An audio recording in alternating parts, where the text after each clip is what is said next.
We're agreeing.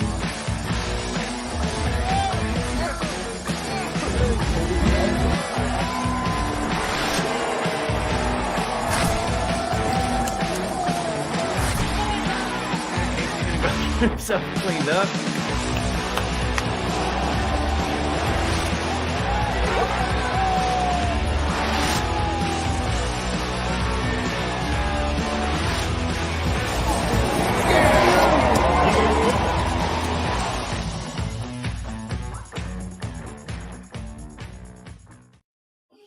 Welcome to an impromptu edition of the Mafia Cast. I am, of course, your host, Papa Ron. Unfortunately, Mike and Casey couldn't make it with me today.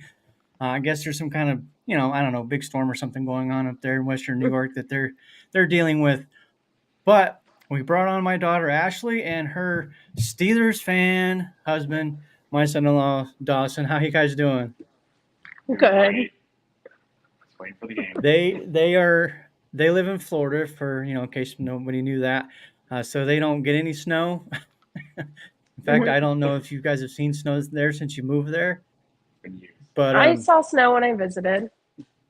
Yeah, when y'all came down here. That's it. So look, we've got like 15 minutes before the start of the next round of the playoff games or the next set of playoff games. So I just kind of wanted to jump on here really quick and talk about these upcoming games, get some predictions, not necessarily score predictions for the upcoming games.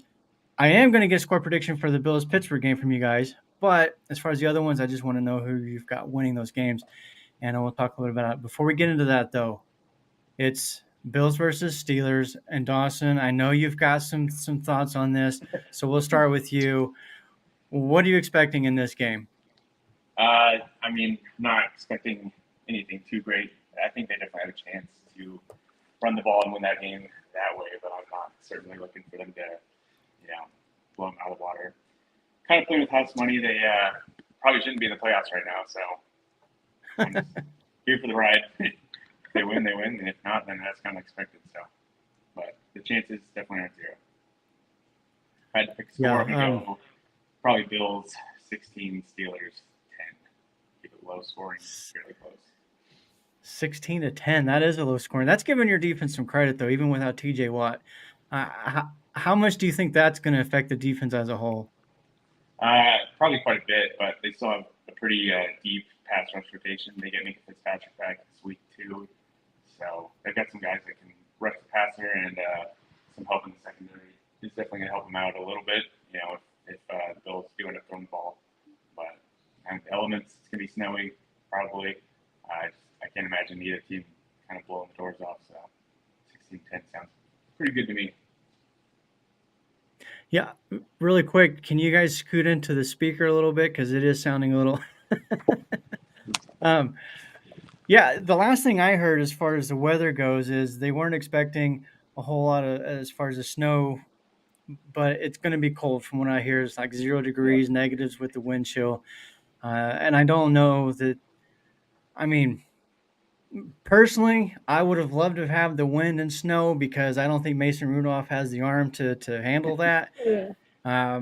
But I think obviously without the wind, it benefits both teams, right? Obviously, we know Josh Allen can throw the ball through that wind, but it still does and can affect even Allen. But Ashley, what do you think? What are you expecting from this game? Are you expecting a blowout? I mean, on paper, this should be an easy win, right?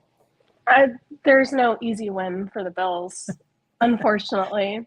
They do like to play down to their opponents. So I don't think that it's going to be a blowout. I do think they'll win by like 13 points, I'll give them. But I don't know. I still expect an interception from Josh. Expect that in there. And then I do think that we'll see Cook run the ball a lot on Monday, especially with Gabe Davis out and who else is out in that game? We have a few people out. Then excuse me. I know Rasul Douglas is still questionable. Oh my gosh, Terrell Dotson is questionable, and I can't even remember now who the other one that is out for sure. I did learn today that they have elevated AJ Klein and Andy Isabella for this game. So we'll see if either one of those had much. I'm not expecting a lot from AJ Klein. Not I just don't think he'll be on the field much. I think that's more of a precautionary in case somebody else gets injured, and we've got that option out there. Andy Isabella, though, I don't know. Maybe they'll throw in a couple of packages for him, see if they can get him out in space. Even when he has been elevated, though, he still hasn't really been included in the game plan much. But um, just an FYI, we have a couple of grandkids. My grandkids are kind of affecting a little bit. Mine was this way. You probably saw her in the corner right there a minute ago. She was poking her head in there, and then their daughter, she's the sides there, uh, putting in her 2 cents. She's a future Bills fan. Sorry, Dawson, but Yeah, we she got to made her keep pick growing the fan base. No, the she game does. She yesterday, hasn't but made her apparently it pick doesn't yet. count yet. She hasn't made her pick yet. Yeah, my other one's Sapphire's running right here somewhere underneath me, I think. But yeah, so the game got rescheduled. Do you think that helps either team? I mean, maybe if there's no precipitation or anything tomorrow, I don't know. I think the cold, we saw how that affected the passing game yesterday with the Bills and or the Chiefs and the Dolphins. Like, still made it tough in like the blistering cold. So the absence of snow, maybe, but I don't think that. I think both teams are kind of built the same.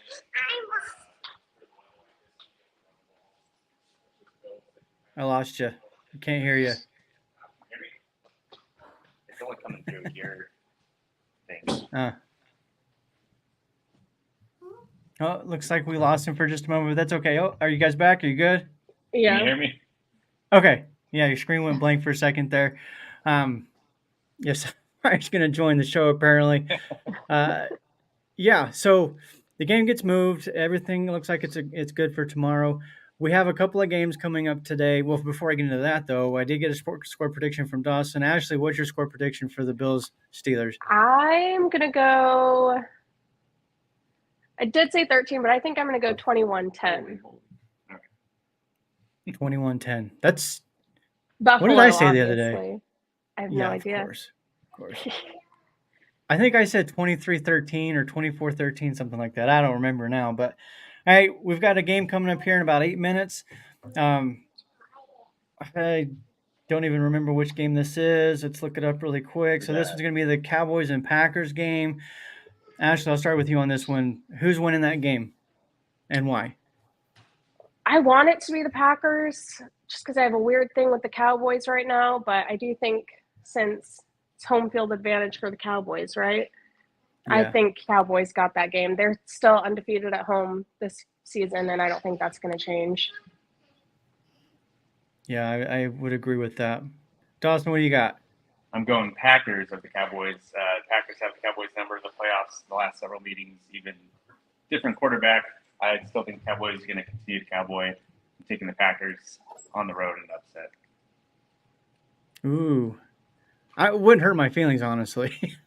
Yeah. I don't care. Nothing against the Cowboys fans, but Bills and Cowboys got a little bit of history that we don't care to talk about, so they can exit the playoffs at any time. We're okay with that. And then the second game we've got today, that's one that Ashley and I were kind of texting a little bit earlier about, with the Rams visiting the Lions.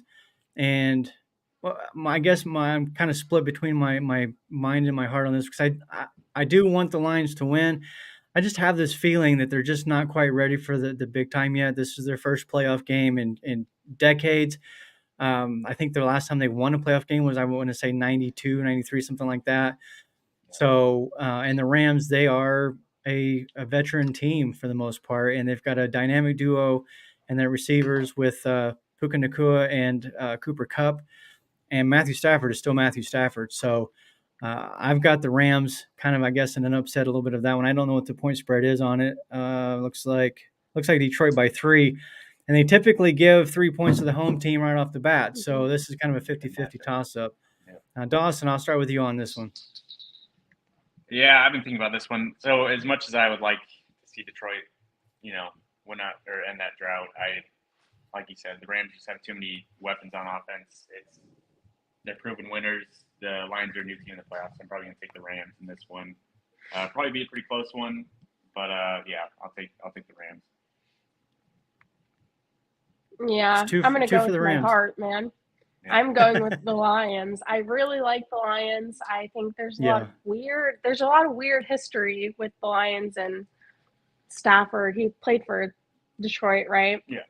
Mm-hmm. So maybe he'll just give him Yeah, one. cut him a deal. Yeah. If he got the Super Bowl, he'll give Yeah, it's an Yeah. interesting Wild card. storyline because you got Jared Goff coming over from the Rams, and of course Stafford coming over from the Lions, and they just kind of flip flop there. Um, yeah, I think, yeah, like I said, my heart's with the Lions, but I just don't know how this. And let's not forget the Rams still got Aaron Donald, and it's not like Jared Yeah. Goff is exactly a fleet of foot quarterback. So Mhm. we'll see. It should be a fun game. I'm looking forward to that one, and see what happens. And I will be rooting for the Lions. But I do have some concerns about rooting for the Lions all the way through because if it ended up being Buffalo and Detroit, I really would like to root for Detroit. Obviously, I can't in that situation. So maybe this could be Buffalo's year, and then Detroit, you guys can have yours next year. Yeah. I'll allow that. I'm pretty sure they just Tomorrow, want a playoff win. yeah, just y'all can get a playoff win, build that Yeah. experience, and then next year go all the way. Um, then tomorrow, I guess we got this Bills and Steelers are first, and then it's the Eagles and the Buccaneers. In this one, Philly is also favored by 3. Again, that game is in Tampa, so the home team. Um, yeah, I went with the home team on this one. No AJ Brown for the Eagles. They've been a mess since that Bills game. I think 1-5 since then. Mhm. So we'll jump over to Ashley. What do you got with the Eagles and Bucks? Yeah, I'm taking the Bucks over the Eagles. I think the Eagles are crumbling in front of our eyes, and they are not a strong team. I've been saying it even when they were 10-1. They barely won all of the Yeah. games they won. They have not had a single blowout this year. They lost to the Giants that last game, and when they had their starters, they were still competing for that yeah, they were still competing for the divisional, and they blew it. I don't think they make it out of the wild card weekend. Yeah. Well, and that one loss before they started on this streak was against the Jets. I mean, yes, we know Buffalo lost to the Jets as well, but that was way back in week 1, blah, blah, blah. Moving on. Yeah. So, and even that Bills game, I will go to my grave saying that if the officials had ruled that A.J. Brown catch and fumble in the overtime correctly, Buffalo would have won the game right then and there, and that would have been that. But Dawson, what are you taking on this game? I'd really like to see the Eagles bounce back and get on track after just sucking it up the last month and a half or so. But I don't know. I think the Bucks are kind of a sneaky good team. Baker's been playing pretty well this year, and they're at home. And the Eagles just haven't shown me anything that would prove that they're ready to bounce back against a solid team. So I'm going to take the Bucks. So it's a clean sweep for the Bucks. Wow. All right. It's crazy as you told me the Eagles the other day. I thought about it a lot. 24 hours. Well, maybe that changed when they announced A.J. Brown was going to be out because that's a big loss. Yeah. That is a big loss for the Eagles. He's probably their best offensive weapon outside of Jalen Hurts' legs. But I mean, and even Jalen Hurts, we're going to talk about this a little bit on the I think our show the other day or somewhere. When you look at Hurts rushing touchdowns, I don't know the numbers, but I'd be willing to bet you over half of them are off of the tush push 1 scores. yard. So, Yeah. Pretty much. Yeah. So, but not to take anything away from Hurts, I think he's a good quarterback. I don't know that I'd put him up to the elite. I think his passing still is not quite there yet. But we're gonna go ahead and get out of here. Before we do, Dawson does do some content stuff for the Steelers. So Dawson, where can people, your fellow Steeler fans, find you and check out your writing? Yeah, so you can find them at the stillcurtain.com. It's part of the Fanside Network. So at Stillcurtain on Twitter. That's still STILL Curtain. Awesome. He does some good work there. Also, with Mafia Cast, once again, we keep bringing this up, and we're going to continue to do it. We have our Facebook page. Please go out there, check it out, join that little Mafia community family there. Talk Bills football, talk whatever you want. In fact, we'll engage with you on that, and of course, hit the like, the subscribe on whatever. Wherever you're listening to this. So for the Mafia Cast, Ashley, Dawson, we're going to get out of here, get ready for these afternoon and evening games. Thank you, both of you guys, for joining us. Love you both. And we will see you on the Mafia Cast later this week. We're out. All right, go Steelers.